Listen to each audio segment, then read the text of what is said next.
Bon vendredi à tous et à toutes, bienvenue à Histoire de passer temps, édition du 23 septembre 2016, excusez, j'ai failli oublier la date. Étienne Lapointe au micro de choc.ca, cette semaine entouré de tout d'abord Jean-Philippe Bernard. Bonjour Jean-Philippe. Oups. Excuse-moi, j'ai encore oublié d'allumer un micro, peux-tu recommencer? Bonjour Jean-Philippe. Bonjour. Ah, excellent, on t'entend très bien, ça va bien? Oui, ça va bien. Excellent. Au centre de la table, Anne-Frédérique Morin. Bonjour Anne-Frédérique. Coucou. Ça va bien? Ça va bien, toi? Oui, très bien, merci. Et une nouvelle personne au micro cette semaine, Mathieu Cordeau. Bonjour Mathieu. Bonjour. Vous allez bien? Bien oui. Oui, bon, excellent. Là, je t'avais pas prévenu, ça va être une petite surprise, mais Mathieu, comme c'est la toute première fois que tu es dans le studio, est-ce que tu as envie de te présenter un peu? Qui es-tu, Mathieu Cordeau?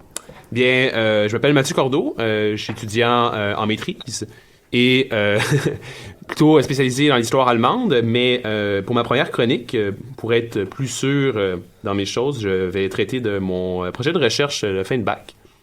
Puis en fait, qui suis-je aussi, je fais un certificat aussi en allemand. À côté de mon baccalauréat, que j'ai fait à côté de mon baccalauréat puis de ma maîtrise. Ben, bravo. Ben, merci. C'est impressionnant. Puis l'année passée, j'étais assistant de langue française à Nuremberg en Allemagne pendant un an. Et ouais, donc ça se situe toujours mes intérêts autour de l'histoire, Allemagne, allemand, 19e siècle surtout. Mais j'aime aussi beaucoup l'histoire québécoise, donc...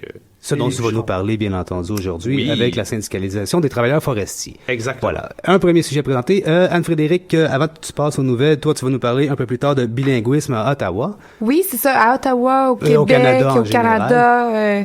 La situation des langues officielles au Canada, ça va super bien. Fait que je vais vous en parler. Et Jean-Philippe, lui, qui va commencer dans quelques minutes, qui va nous parler d'histoire régionale et du Bureau de l'aménagement de l'Est du Québec et de son historique et tout. C'est bien ça. Excellent. Quelles sont les nouvelles cette semaine, Anne-Frédérique, s'il te plaît? Il y a plein de choses qui se passent cette semaine. Je commence avec demain, le 24 septembre, au musée McCord. Le musée vous invite à faire une visite guidée. En fait, c'est une série de visites guidées là, qui se déroulait cet été puis cet automne, qui s'étire même jusqu'au mois de décembre. Donc, il y a plusieurs sujets. Celui qui est présenté demain, c'est la visite du quartier 1000 carrés doré, le Golden Square Mile. L'activité est quand même un petit peu plus onéreuse. Là. C'est quand même 25 $, mais ça vaut peut-être la peine. Là. Mais ça dure longtemps aussi? C'est quand même 1h30. 1h30, oui. C'est quand même pas si mal. Mardi, le retour des superbes conférences à Laval. C'est Mathieu Lapointe qu'on présente la semaine prochaine au Centre d'archives de Laval. Donc, je vous invite à vous déplacer. Il va présenter son livre « Nettoyer Montréal, les campagnes de moralité publique de 1940 à 1954 ». Toujours $2 pour Toujours les étudiants. $2 pour les étudiants. Ah, c'est une aubaine. Le 28 septembre prochain, à 14h, il y a Piroche Kanagi, qui est professeur au département d'histoire de l'UQAM, qui présente le film « Le nom de la rose » de Jean-Jacques Hanoux. À la Cinémathèque. Oui, à la Cinémathèque québécoise, puis l'entrée est gratuite. Donc, on aime ça pour nos portefeuilles. Oui.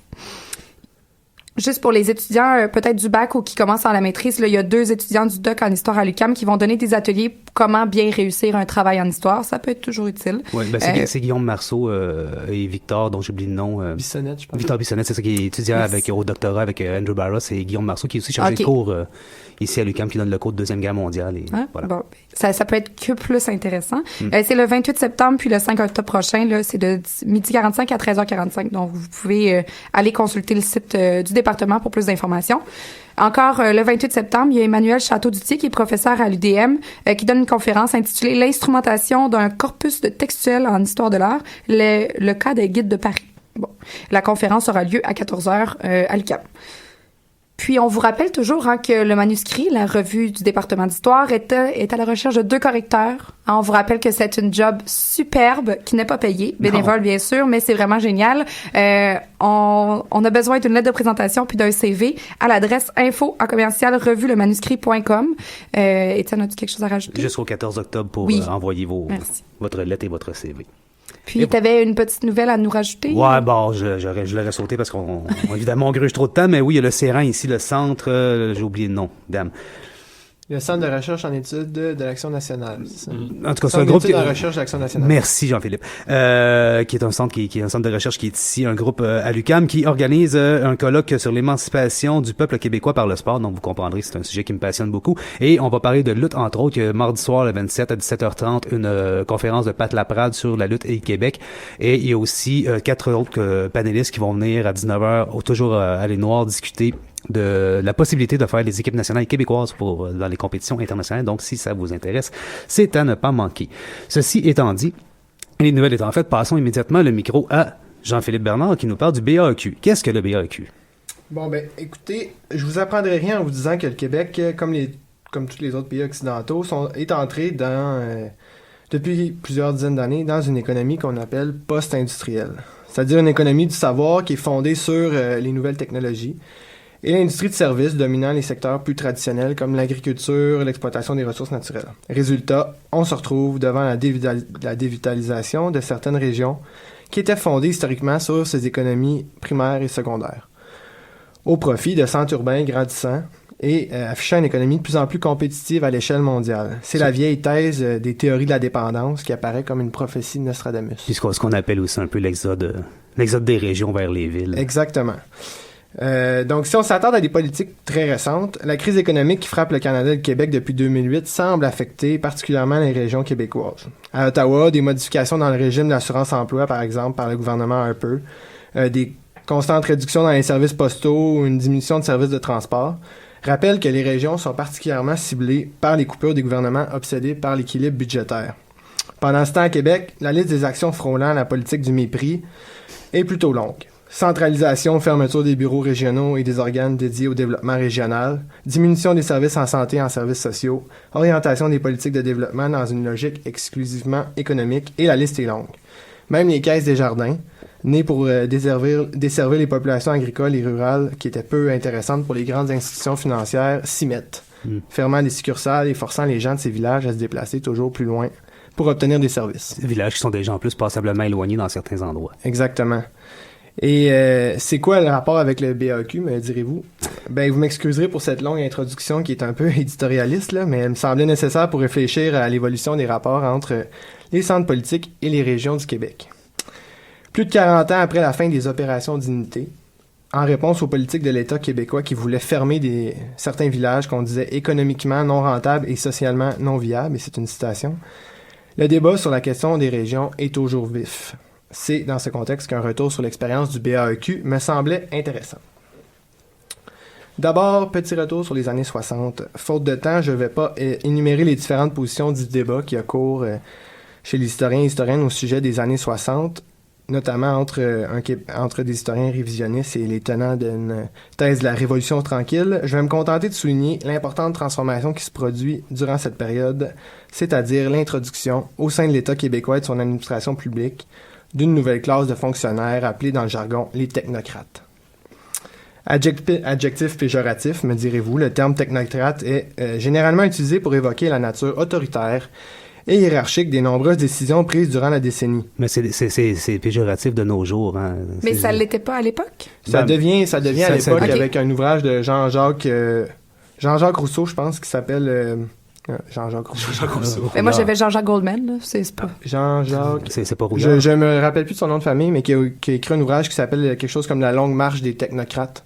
Okay. Et qui était finalement une tirade vis-à-vis de la logique technique des nouvelles administrations publiques québécoises et fédérales, mais surtout québécoises. Donc, souvent, des jeunes intellectuels gradués des domaines comme l'économie, les sciences politiques ou l'ingénierie, ces experts du social, du politique et de l'économie s'introduiront dans des nombreuses commissions, sociétés, départements, ministères, afin de, dit-on, moderniser et techniciser le Québec. Plus récemment, ces hommes, qui sont généralement des hommes, vont prendre dans la littérature le terme d'expert, moins chargé de sens, mais qui révèle quand même une critique de l'importance de leur rôle décisionnel. Dans le cas du BAQ, c'est eux qui seront appelés à réfléchir sur l'avenir des territoires québécois, notamment ceux qu'on considère dévitalisés, un joli mot pour dire pauvres et périphériques. Donc, le BAQ, ça s'inscrit pour des gouvernements qui se vantent d'être entrés dans la modernité, et ça s'inscrit en porte-à-faux vis-à-vis une présence de territoires et des populations vivant sous le seuil de la pauvreté.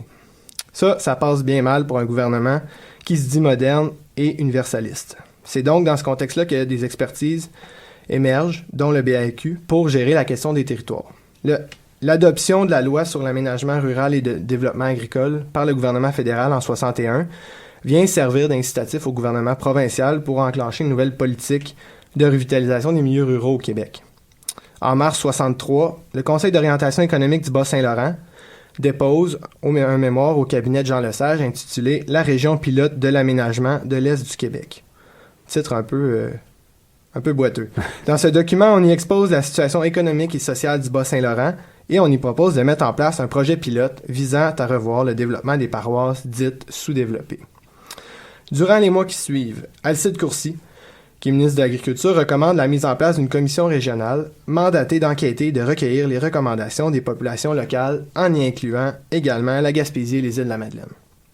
J'ai une petite question, juste, c'est quoi leurs critères pour être sous-développé? C'est vraiment que économique? Oui, c'est des critères économiques à l'époque. Que ça. On n'est pas encore dans les nouveaux incitatifs là, de qualité de vie et tout ça. C'est vraiment des critères économiques. Puis d'ailleurs, c'est des régions qui sont aussi qui ont un fort taux de chômage parce que c'est lié à des régions extractives, à des emplois dans le milieu de l'extraction des ressources naturelles, donc... C'est un chômage qui est saisonnier. Un chômage saisonnier, exactement, mais qui fausse les statistiques d'une certaine façon. Comme la pêche, par exemple. La pêche, par exemple. Formé en 63, le Bureau d'aménagement de l'Est du Québec sera présidé par Georges-Henri Dubé, un notaire, et dirigé par 5 représentants du Bas-Saint-Laurent et 4 de la Gaspésie. On répétera et on répète encore que la plus vaste opération de développement régional était amorcée. Quand on sait que sous le plan Vautrin des années 30, c'est plus de 10 000 personnes et quelques dizaines de villages qui sont ouverts seulement en Abitibi, laissez-moi vous dire que je doute fort bien de la nature nouvelle de ce programme. N'empêche, il y a de quoi de nouveau là-dedans. Les recherches qui se mettent en place pour la production du rapport sont traversées par plusieurs visions du développement régional, notamment la contradiction entre des visions plus théoriques, celles des technocrates de l'État et des chercheurs de l'Université Laval, par exemple, et la vision plus pratique vécue par les élites locales, les organisations communautaires et autres praticiens du développement régional. N'empêche, les experts sont pour la plupart aveuglés par la possibilité d'un développement moderne qui remplacerait des comportements économiques jugés désuets et inefficaces. La fermeture de certaines zones agroforestières ou agricoles, alors en décroissance, pouvait ainsi servir cette vision moderniste, voulant que le développement se produise dans un contexte d'industrialisation et de tertiarisation de l'économie. Le rapport de plus de 2000 pages, en 10 volets, et de 230 recommandations qui sera déposé en 66 reprendra l'essentiel de ces questions. L'enquête du BAQ va se solder par l'élaboration d'un plan d'aménagement sur 3 ans, financé à l'ordre de 250 millions de dollars, c'est pas rien, quand même, sous la direction d'une nouvelle structure provinciale, l'Office de développement de l'Est du Québec. Par une suite de programmes dits participatifs, et je mets les guillemets, de rencontres avec des comités citoyens et des campagnes que nous pourrions qualifier de propagande gouvernementale, l'ODEQ va tenter de faire accepter par les populations locales ce plan au nom de sa saveur régionale et de ses retombées positives pour les collectivités. Bref, c'est des rencontres d'information et non pas de consultation. Exactement, comme on pourrait, par exemple, faire le parallèle avec le BAP aujourd'hui ou certaines autres formes de consultation publique. Évidemment, c'est en partie la partie intéressante qui commence. Comme tout grand projet éthique cherchant à développer un territoire au nom d'une idéologie moderniste et économiste, l'ODEQ sera frappé par un mouvement de résistance des populations supposément en accord avec les propositions du BAQ. En plus des dénonciations de trahison par les comités locaux face à leurs propositions faites devant le BAQ, et ce qu'on appelle un court-circuitage des élites locales, qui sont habituellement les grands penseurs du développement régional, la riposte populaire prendra la forme de ce que l'on nommera les opérations dignité. Animées en partie par des curés, ces opérations se tiendront à 3 reprises entre l'automne 70 et le printemps 72. Visant à s'opposer aux expropriations et à la fermeture des villages, ces opérations rassembleront des gens du grand territoire couvert par l'Office et culmineront par des manifestations de plusieurs milliers de personnes quand même. En octobre 70, alors que Montréal est sous la loi des mesures de guerre, plusieurs prêtres déposent le manifeste des curés en colère, qui proposera des solutions concrètes pour améliorer la situation, notamment des modèles d'agroforesterie fondés sur des coopératives et une exploitation collective de la ressource. Évidemment, c'est rien de nouveau, on proposait la même chose dans les années 30 et dans les années 40, ce dont peut-être Mathieu va pouvoir nous parler plus tard. Cette résistance... ouais, c'est ça. Cette résistance face à l'État québécois et à ses politiques centralisatrices va attirer la sympathie d'une bonne partie de la population, des Québécois et Québécoises, contribuant même à faire dérailler le projet à partir de 1971. Si on ne peut attribuer l'échec du projet aux seules opérations d'unité, il apparaît essentiel de souligner qu'à travers cet épisode, c'est l'image même du technocrate qui en prend tout un coup. L'historien Julien Prudhomme souligne même que cette faillite apparente de l'État alimente, au début des années 70, des mouvements en faveur de la participation populaire et de l'autogestion des communautés locales afin de réduire la part des décisions aliénées à des experts. Plusieurs sociologues et autres spécialistes en études du développement vantent encore aujourd'hui la nature participative et démocratique du BAEQ. Notamment Bruno Jean et quelques acolytes qui travaillent sur un projet qui a été déposé l'année dernière, un gros ouvrage sur le BAEQ revisité. Certains fonctionnaires, notamment le président, Georges-Henri Dubé, parlent d'un modèle de développement qu'il importe d'apprivoiser pour les problèmes auxquels les régions font actuellement face. Cette réflexion n'est certainement pas tombée dans l'oreille d'un sourd quand on pense aux propos tenus par Yves-Thomas Dorval en février 2015, alors qu'il était directeur du Conseil du patronat et qu'il proposait de rediriger une partie des budgets des municipalités dévitalisées, ce qui touche 152 municipalités au Québec actuellement, vers, et je cite, des mesures facilitant la relocalisation des ménages qui y habitent. Comme quoi la valeur des régions et leur autonomie relative sont des luttes de longue haleine. Pour ma part, quand on pense à la blessure qu'aura laissé le BAEQ dans la mémoire régionale, ça m'apparaît davantage comme un programme hiérarchique visant à imposer un modèle de développement sur l'entièreté du territoire québécois. Oublions le social et les populations qui y vivent. Ça se calcule pas pour les économistes. Pas rentable ces régions, fermons-les. En tout, ce seront 11 paroisses et plus de 2000 personnes qui seront déplacées sous l'Office de développement de l'Est du Québec. La majeure partie de ces paroissiens et paroissiennes seront relogés en milieu urbain, notamment à Rimouski, à Sainte-Anne-des-Monts et à Matane, dans des HLM construits pour les accueillir. Le film « Chez nous, c'est chez nous », produit par Marcel Carrère en 1972, et disponible d'ailleurs sur le site de l'ONF, montre bien comment cette politique aura affecté les populations de ces territoires. Des images de maisons abandonnées ou déplacées sur des camions, des témoignages de personnes étant nées dans ces villages et forcées de partir, nous forcent à remettre en question l'interprétation de certains décideurs, voulant que le BAEQ aurait été consultatif, participatif et donc démocratique. Doit-on calculer la valeur d'une région et l'occupation d'un territoire seulement à l'aune de sa rentabilité économique? Je crois que l'expérience du BAEQ peut nous permettre de mieux réfléchir sur ces rapports. Enfin, rassurez-vous, si ce constat est plutôt pessimiste, tout n'est pas sombre pour les régions. La valorisation de l'agriculture bio et maraîchère et de nombreuses initiatives citoyennes visant à réinvestir des régions au fort potentiel paysagiste et touristique, c'est le cas par exemple de certains secteurs de la Gaspésie, transforment graduellement les économies de ces régions et en font des lieux de plus en plus intégrés aux économies des grandes villes québécoises. S'agit-il d'une réussite ou d'un échec? Il faudra y revenir dans une autre chronique. Ah bon, on fera ça va nous faire plaisir. Mais quand on parle, petite question ici, quand on parle de fermer une région ou une ville, c'est vraiment on ferme la place, on met la clé dans le village, puis on déplace le monde. Ouais, c'est vraiment un processus d'expropriation. Fait qu'on achète les... En fait, ce qui est intéressant justement dans le film de Chez nous, c'est des gens qui témoignent du fait qu'ils ont été consultés sous l'office sur le fait qu'ils allaient pouvoir vendre leur maison. Ils ont accepté sans même savoir le prix qu'on allait leur donner. Ouais, ce qui fait en sorte qu'en milieu urbain, après, ils peuvent plus rien se repayer. Ben ouais. Ce qui fait que certaines personnes vont déménager leur maison. C'est pour ça qu'on voit ça sur des camions. Les gens qui ont un peu plus d'argent. Sinon, les gens qui ont moins de sous, ils se ramassent dans des HLM. En plein milieu du village où ils peuvent pas travailler ou presque. Ils finissent comme chômeurs ou sur l'aide sociale quand même. Ouais. Fait que... Exact. Ben, merci beaucoup. C'était très éclairant. On va se quitter parce qu'il y a déjà 20 minutes de fête. C'est fou comme le temps passe vite dans cette émission. On se quitte pour quelques minutes avec Angel Olsen et la pièce Shut Up and Kiss Me tirée de son plus récent album qui s'intitule My Woman, qui est numéro 4 cette semaine sur le palmarès de Choc. On écoute ça, on se repart dans 3 minutes. À tantôt.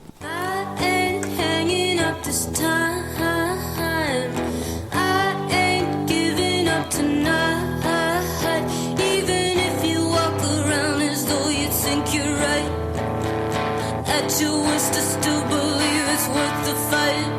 I could make it all go away. Tell me what you think and don't delay. We could still be having some sweet memories. This heart still beats for you. Why can't you see it? Shut up, kiss me, hold me tight. Shut up, kiss me, hold me tight. Stop your crying, it's alright.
Bon vendredi, de retour à Histoire de passer le temps avec Étienne Lapointe au micro de choc.ca et en compagnie de Jean-Philippe Bernard, Anne-Frédéric Morin et maintenant Mathieu Cordeau à qui on va immédiatement céder la parole pour sa chronique sur la syndicalisation des travailleurs forestiers dans les années 50 à 70. Salut, oui.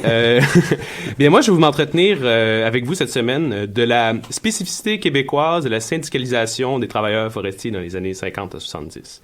Pas juste parce que je trouvais qu'on parle pas assez de bûcherons en général, mais surtout parce que dans pas trop longtemps, on va avoir droit au super retour du dossier du bois d'œuvre, qui a jamais vraiment été réglé. Puis, faut dire qu'à l'époque, il y avait le scandale des commandites qui occupait pas mal l'espace médiatique. Bon, sujet un peu oublié, ce charmant feuilleton intéresse rarement les gens de la grande file, mais en région, ça a été dévastateur. Et c'est prochainement renégocié. Ouais, en fait, c'est ça, le bois d'œuvre, hein, c'est un sujet de conflit avec les États-Unis depuis une vingtaine d'années sans arrêt. Et ce n'est pas fini. Non. Et bref, donc, sujet d'autant plus intéressant car il rassemble plusieurs clichés classiques du Québec de l'époque pour la syndicalisation des années 50-70. Des bûcherons, des fermiers, du cheap labor et bien entendu la bonne vieille Église catholique, toujours prête à veiller au bien-être de ses ouailles. Mais aussi intéressante dans la dynamique syndicale parce que dans les années 50-70, elle sera une zone de contact entre les deux univers très différents, donc le monde rural ainsi que le monde industriel. Mais qu'est-ce qu'il y a de spécifique justement à cette... C'est quoi la distinction entre les deux? La singularité à cette époque, c'est que quelqu'un va vouloir jouer un rôle de médiateur entre ces deux acteurs, puis ça sera l'Union catholique des cultivateurs, abrégée en UCC, qui est l'ancêtre de l'UPA, l'Union des producteurs agricoles. Puis, comme vous l'entendez, producteurs agricoles et bûcherons, ce ne sont pas du tout la même affaire, sauf au Québec, parce que les bûcherons, à cette époque, sont en fait des cultivateurs qui vont se chercher un salaire complémentaire pendant la saison morte. Donc, on a ces agriculteurs, bûcherons, face à des grosses entreprises industrielles, stimulés par la soif de profit, puis, au centre, un syndicat catholique rural motivé d'instaurer entre ses acteurs la doctrine sociale de l'Église. Je vais vous laisser juger de la dynamique, car si son pendant industriel, la CTCC, ancêtre de la CSN, adopte des méthodes empruntées du syndicalisme industriel international pour mener de front ses combats, inversement, l'UCC, elle, maintiendra une observance rigoureuse de ses principes doctrinaires. Donc, pourquoi les bûcherons?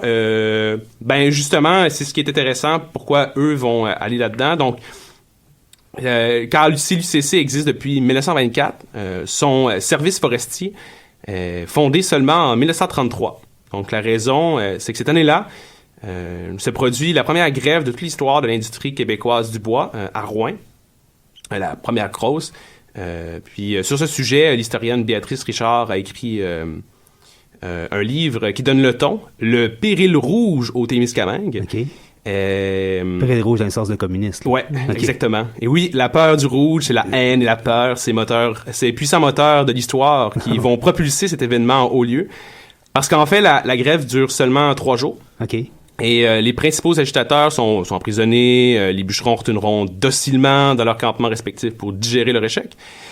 Mais vous me direz, pourquoi en faire toute une histoire? Des communistes dans un syndicat classique.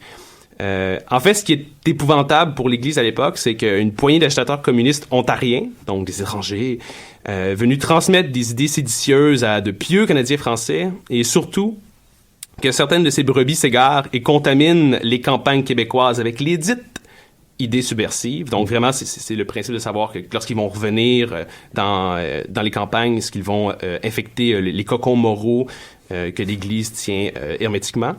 Et donc, devant cette angoisse... On sait que c'est contagieux, évidemment, le communisme. Très, très, très. Et devant cette angoisse, l'Église catholique mandate l'Union catholique des cultivateurs pour syndiquer et moraliser les bûcherons. Et puis après cela, pendant 18 ans, rien va se passer avec l'UCC. Bon, c'est silence radio là-dessus. Donc, si je te suis bien, la grève de 3 jours n'est pas encadrée du tout par l'UCC, c'est une initiative des travailleurs. Exactement, okay. Oui. En fait, ce sont tous des cadres communistes qui venaient de l'Ontario, qui sont venus empoisonner qui sont venus empoisonner la situation. Et bon, bref, après 3 jours, la situation est jugulée. Et qu'est-ce qui se passe après les 18 ans? On se rend... le premier vrai coup de force se produit le 18 septembre 1951, quand l'UCC signe avec la compagnie Price la première convention collective de l'histoire de l'industrie forestière québécoise. Donc, jusqu'en 1951, aucun syndicat n'avait encore réussi à signer une convention collective dans le monde du bois. Y avait-il volonté de le faire? Possiblement, non. Même dans ce que j'ai lu, j'ai remonté dans le journaux de la terre de chez nous, puis pas vraiment de volonté, je crois, peu.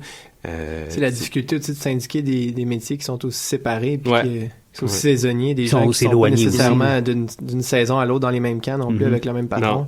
Non, c'est ça. Puis surtout qu'ironiquement, la convention collective n'était pas un mode d'action particulièrement apprécié par ce syndicat. Dans le fond, ça n'allait pas vraiment avec les valeurs morales qu'appliquait l'Église, puis parce qu'elle venait heurter leurs valeurs du libre choix du travailleur. Donc, dans le fond, imposer un choix collectif de ouvrier à tous les employés, c'était pas quelque chose qui allait avec les valeurs que l'UCC prônait. Puis bon, sûrement la résilience, peut-être, sûrement.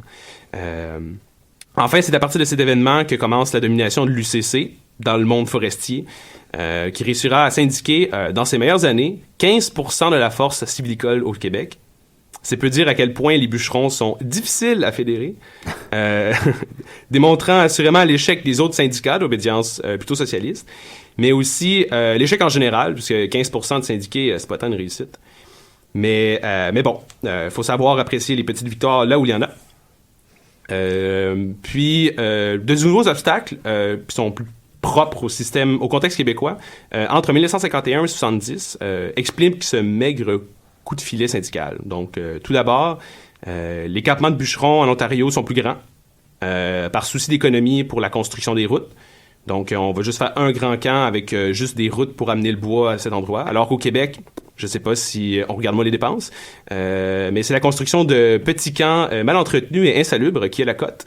Donc, on fait des petits campements d'à peu près une dizaine de personnes, mais vraiment très serrés. Donc, des hommes qui suent tout l'hiver et qui travaillent dur, sans se laver, ensemble. Ouais. Avec un régime alimentaire assez basé fort sur en flatulence. Donc, la dispersion en soi est un obstacle à la syndicalisation, entre autres. Donc, c'est un des éléments aussi. Puis ensuite, il y a aussi une question d'homogénéité ethnique qui différencie la forêt québécoise de l'ontarienne. Donc, dans l'Ontario, on va trouver aussi beaucoup d'immigrants qui viennent d'Europe, puis ils vont côtoyer des Irlandais, des Canadiens français.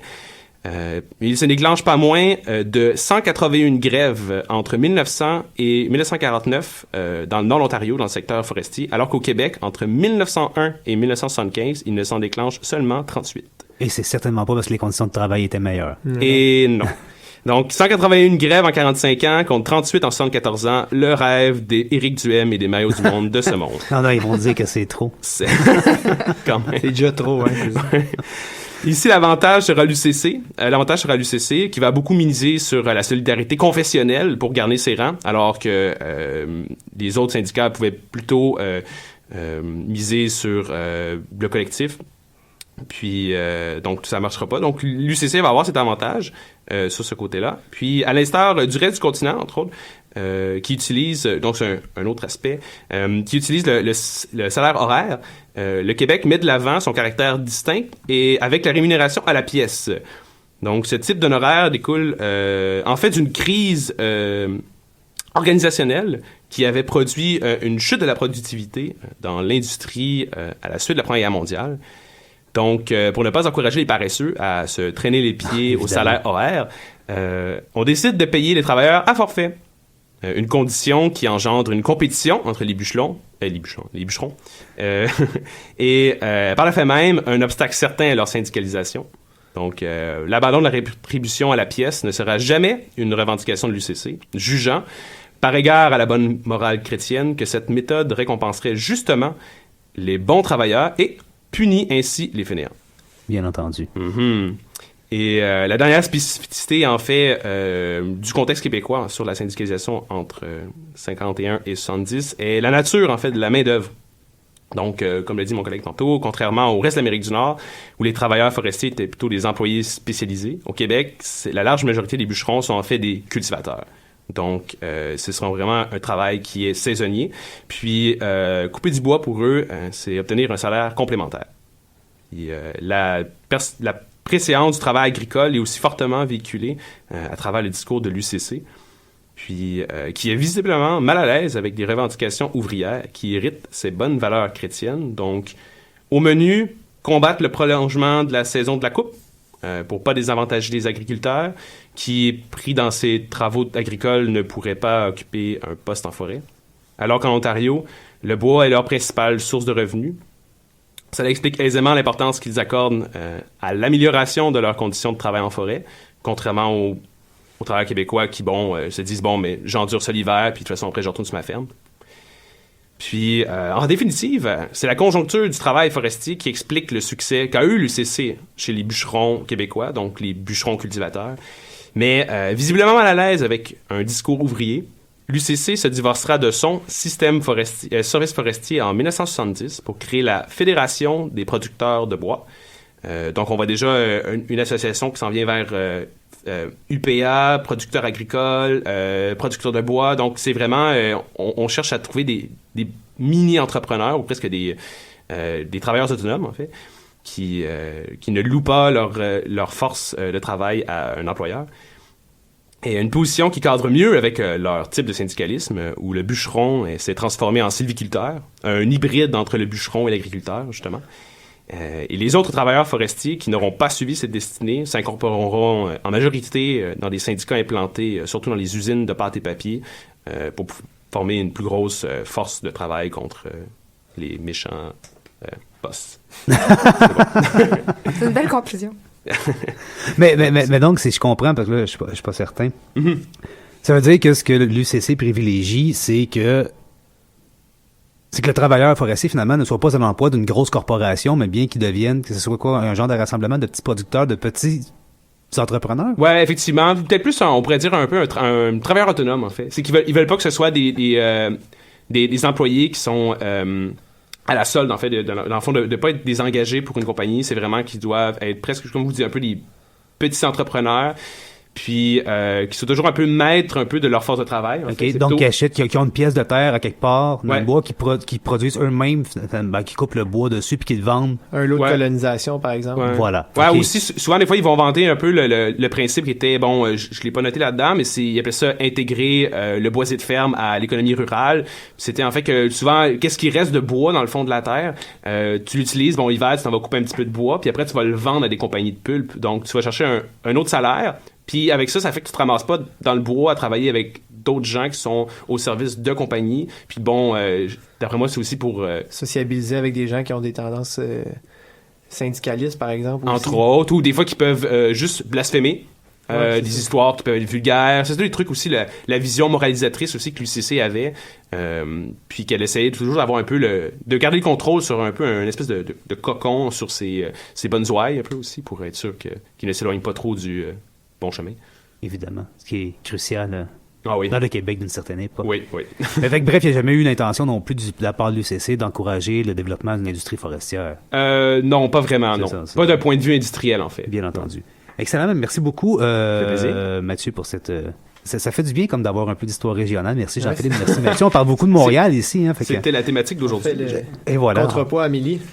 Oui, puis à David, quand les deux sont là, David, évidemment, on est très, très montréalais. Donc, on va se quitter encore pour quelques minutes avec la pièce River du projet Croy, qui est le projet, là, j'ai oublié, Camille Poliquin qu'elle s'appelle. C'est la moitié du duo Milk and Bone. Et elle sera en prestation live ici à Choc, en fait, devant les studios de Choc à 13h mardi prochain. Donc, si ça vous intéresse, venez écouter ça avec nous. Et on se reparle dans à peu près 3-4 minutes. À tantôt.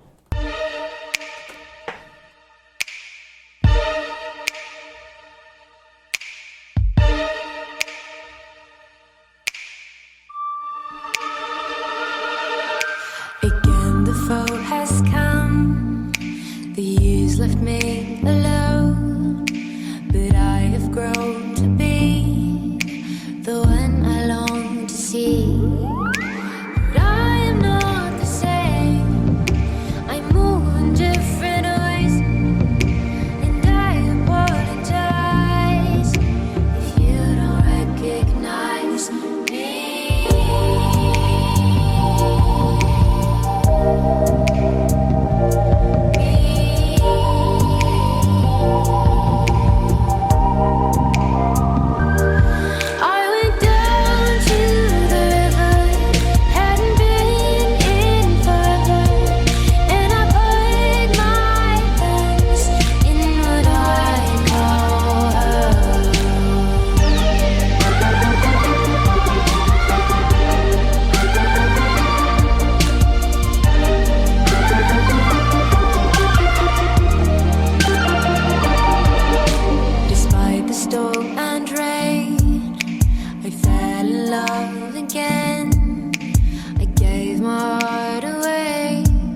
Bonjour à tous et à toutes, de retour à Histoire de passer le temps avec Étienne Lapointe au micro de choc.ca et en compagnie de Jean-Philippe Bernard, Mathieu Cordeau ainsi que Anne-Frédérique Morin. On parle beaucoup d'histoire régionale aujourd'hui, mais pour la Je suis là pour vous ramener dans le droit chemin. Ouais, on va parler un peu de bilinguisme à Ottawa et au Canada, mais avant.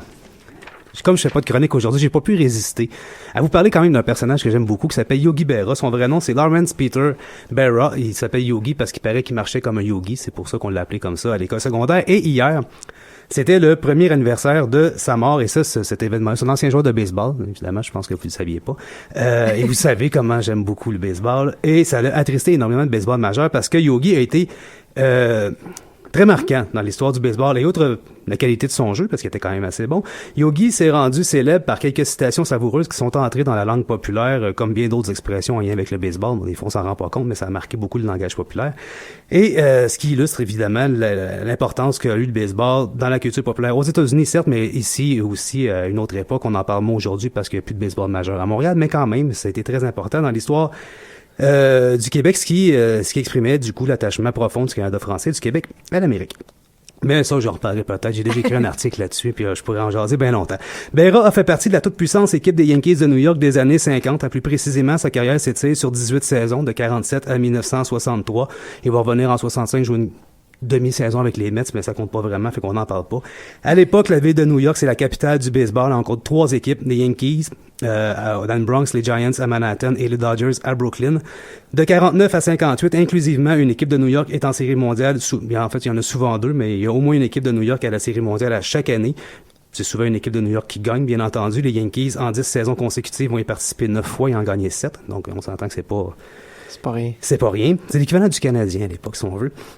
Yogi Berra était le receveur de ces mêmes Yankees. Il portait le numéro 8, qui l'a rendu célèbre. Il est surtout reconnu pour son jeu défensif et non pas son jeu à l'attaque, ce qui est déjà assez particulier. Il était un des meilleurs receveurs de son époque, si ce n'est pas le meilleur, et on peut dire aussi qu'il était un des meilleurs receveurs de tous les temps.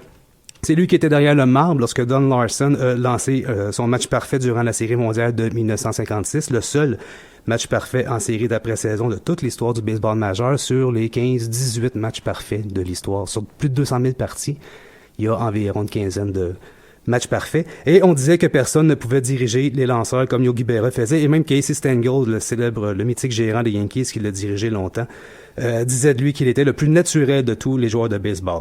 Il a aussi été choisi 3 fois le joueur le plus utile à son équipe de la Ligue américaine à une époque où les grands joueurs étaient légion, donc on reconnaissait son mérite pendant que ça se passait.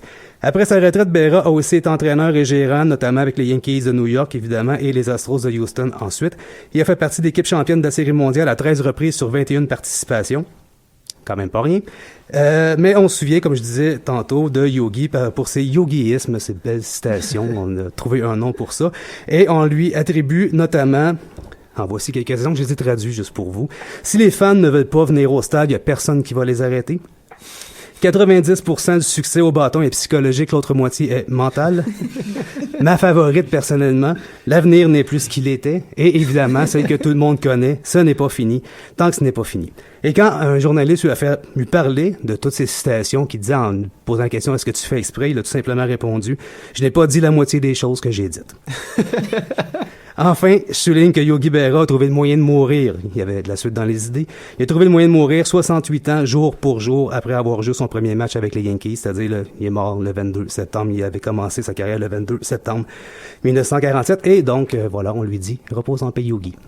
Oh. C'est cute. Hein? Bon. Oh, merci. On est avec les sentiments. Donc, je te cède le micro maintenant, Anne-Frédérique. Et parle-nous de bilinguisme, ce sujet. Ben oui, c'est un peu moins sexy que Yogi Berra. Hein? Mais c'est un encore sujet drôle. chaud. Oui, mais c'est un sujet vraiment chaud. Et toujours actuel. Oui, toujours.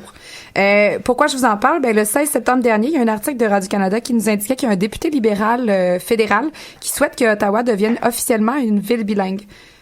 Moi, je pensais qu'elle l'était déjà, hein, officiellement. Je pensais pas que tous les employés respectaient vraiment ce règlement-là, que tous les employeurs, respectaient ce règlement-là. Mais j'avais vraiment en tête que la capitale d'un pays où il y a 2 langues officielles aurait la même politique que ce dit pays-là. Et naïvement, moi aussi, je pensais que c'était quelque chose à régler. Mais non, au scandale, c'est faux. Donc, la fonction publique fédérale offre des services dans les 2 langues officielles, puis puisqu'elle a de nombreux bureaux à Ottawa, le bilinguisme y est vraiment omniprésent. Les fonctionnaires municipaux sont aussi soumis à cet aspect-là.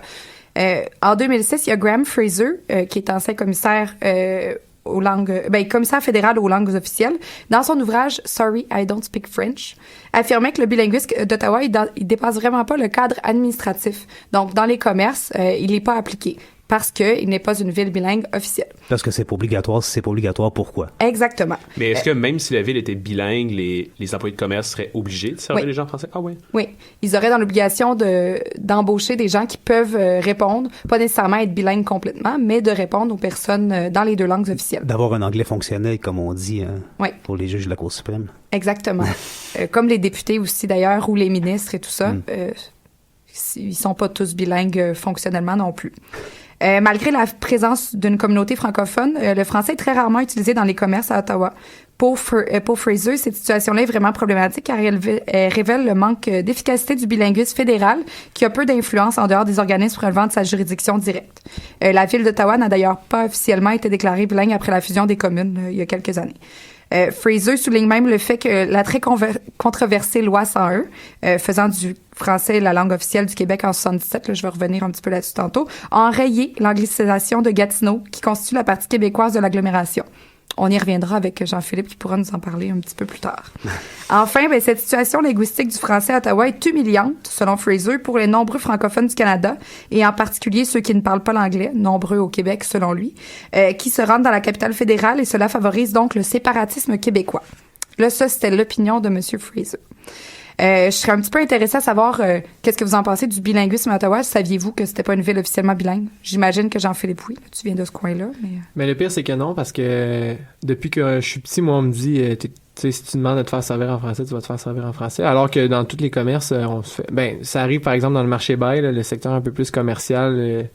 Là, on va souvent avoir un peu plus de services en français, mais à l'extérieur de ça, souvent, c'est vraiment anglophone. C'est que anglophone? Presque que anglophone, okay. Surtout vers l'ouest.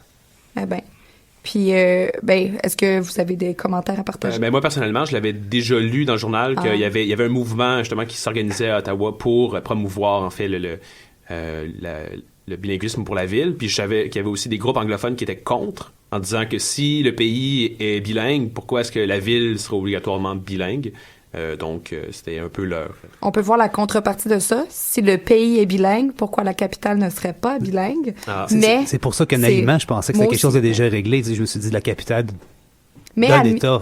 Administrativement parlant, elle est bilingue. Donc, si on va à la mairie, on est supposé se faire recevoir en français ou en anglais, tout dépendamment de ce qu'on demande.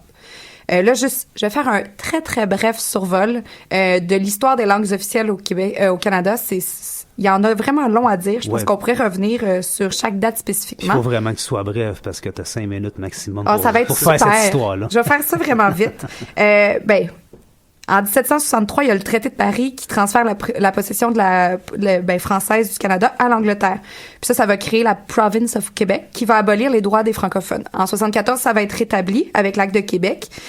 Puis en 1792, la législature du Bas-Canada va décider de rédiger les procès-verbaux dans les 2 langues. Déjà là, ça va créer quand même des frictions avec les anglophones.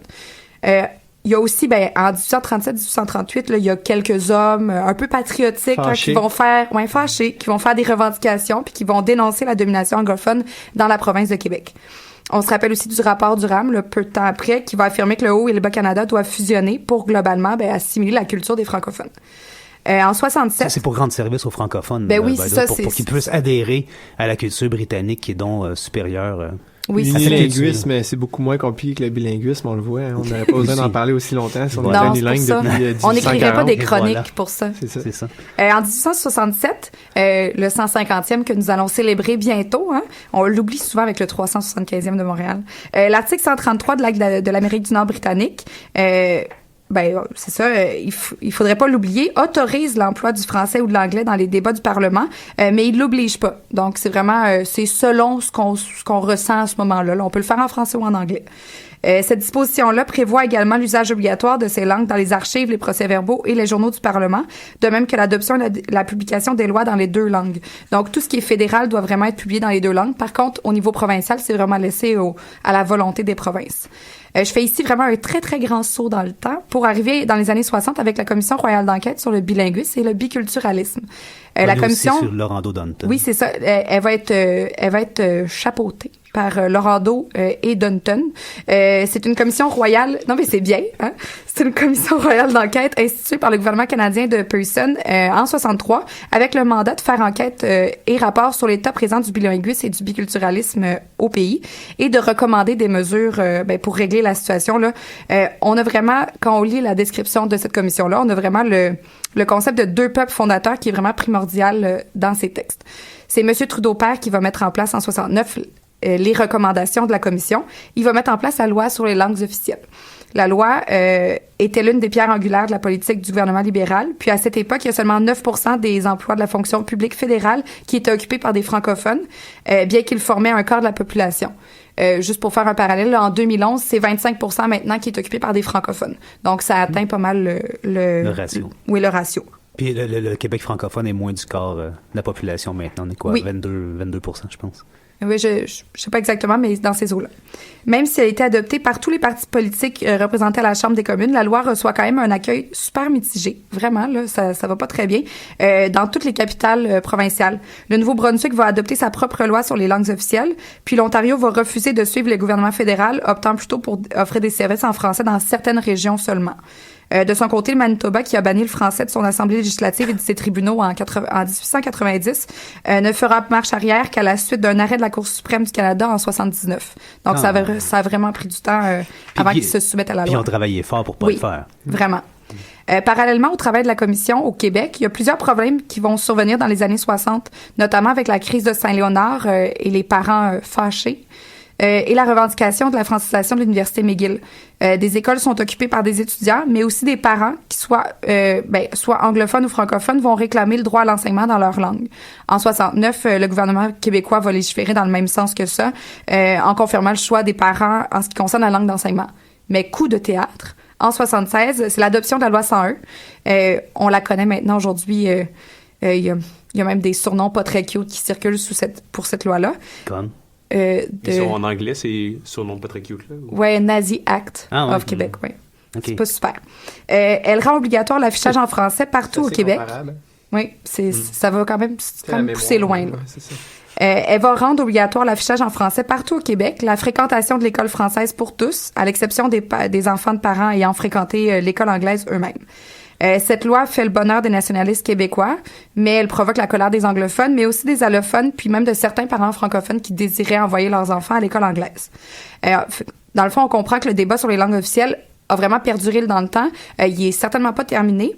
D'ailleurs, lundi, on a eu une petite sortie là, de Mitch Garber, qui est le président du CA du Cirque du Soleil et qui a de nombreux casinos aussi, qui donnait une conférence devant la Chambre de commerce de Montréal, qui évoquait la disparité entre les communautés anglophones et francophones sur l'île de Montréal. Les deux cultures, selon lui, se côtoient vraiment en parallèle, mais s'intéressent pas l'une à l'autre. Est-ce que vous croyez brièvement là, qu'il a raison? Est-ce que c'est qu'un bilinguisme vraiment fonctionnel qu'on a sur l'île de Montréal et qu'au final, les deux cultures ne s'intéressent pas l'une à l'autre? Moi, j'ai souvent l'impression que même une bonne part des anglophones ne consomment pas leur culture. Donc, souvent, vont plus consommer la culture américaine que la culture canadienne en général. Donc, c'est peut-être aussi un peu difficile pour les francophones d'aller consommer une culture que leurs compatriotes anglophones ne consomment pas non plus. OK. Mais ça m'apparaît comme une perception aussi du milieu dans lequel s'inscrit Mitch Garber. Monsieur Garber, dans la mesure où il me semble que les cultures plus, je dirais pas populaires, mais les milieux communautaires, par exemple, les mouvements sociaux se côtoient énormément, mais autant dans le français que dans l'anglais, puis les spectacles, la musique, tout ça, il me semble qu'il y a quand même une grande cohabitation qui peut-être apparaît moins dans les niveaux plus élitistes ou les grandes sphères de l'économie qui se passent encore en anglais, qui sont liées peut-être à une culture anglo-saxonne qui perdure, là, mais il me semble que c'est... Parce que ça m'apparaît un petit peu plus... ça m'apparaît biaisé comme... Oui, mais tu as tout à fait raison.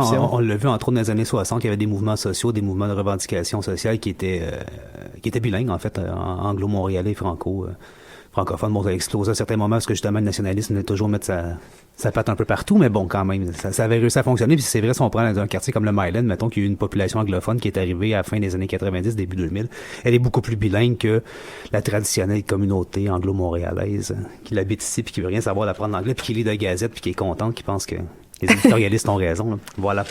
Ça sera tout pour cette semaine. Il y a des gens qui cognent dans la porte du studio pour venir prendre notre place parce qu'il y a une émission qui nous suit, bien entendu. Donc, on va se quitter. On se reparle la semaine prochaine. On vous invite à nous suivre sur la page Facebook, à nous aimer, nous faire des commentaires, blablabla, comme d'habitude. Et voilà. C'était Étienne Lapointe au micro de choc.ca, en compagnie de Jean-Philippe Bernard, Anne-Frédéric Morin et Mathieu Cordeau. Je vous remercie d'avoir été à l'écoute et je vous remercie d'avoir été présent au studio. Bonne semaine. Bye. Bye, bonne semaine.